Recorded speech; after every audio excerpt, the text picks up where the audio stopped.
Gway, my name is Ben Miracle, quarterback and number 12 for the U Ottawa GGs, and I'm a First Nation Mohawk. My name is Jethro Lako. I'm a linebacker in third year in liberal arts. I'm from Windsor, Ontario, and I'm also Congolese. My name is Aiden Palmer. I am a fourth year student in legal studies. I play linebacker.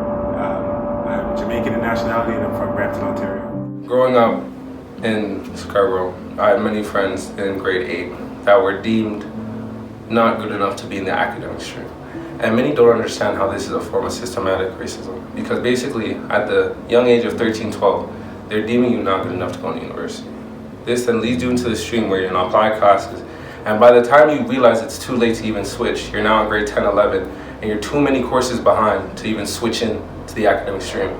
This forces and takes away the opportunity of many young black males of getting into the university. This then continues the cycle of the black community being uneducated.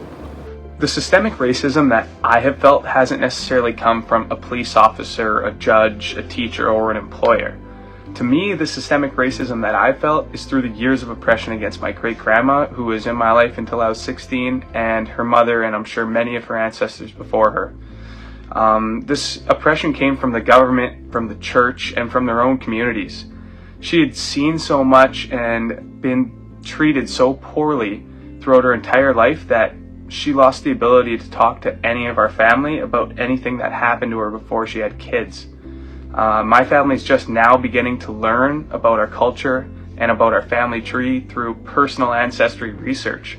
We just found out a few years ago that we had an aunt who died in residential school at the age of 8. Canada systematically found a way to almost erase an entire side of mine and many others' families from this generation's knowledge. I feel like I've been affected by how when I was in Windsor, I could never get a job. I'd go and apply everywhere and get interviews. I had like 4 interviews one year and I still didn't get a job. I felt like it was because of my name and my last name. So Lako, it's an African name. Many people probably cannot pronounce it or just mispronounce it. And also I felt like it's because of my color. Because they don't usually, in some places in Windsor where there's no diversity, it's all just strictly white dominant. And that I wasn't able to get a job. But when I came to Waterloo, I was able to get a job right away. And now I've been working for a while now. But it's just weird to me because I've been in Windsor for so long all my life and I wasn't able to get a job. But I come to a whole new city that doesn't even know me, and right away I got a job. As a status First Nation Mohawk from the Tyendinaga territory, my family and I have been affected by systemic racism through our experience as Indigenous people.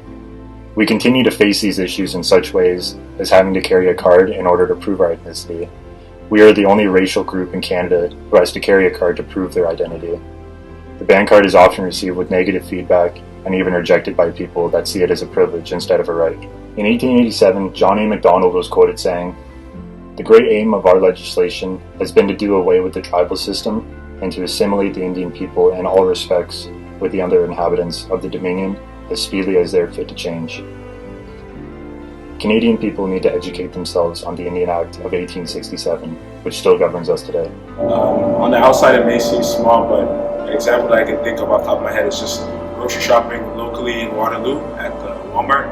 Just being almost surveyed more by like the staff for basically no reason, just at the self-checkout, trying to check out my items like everyone else.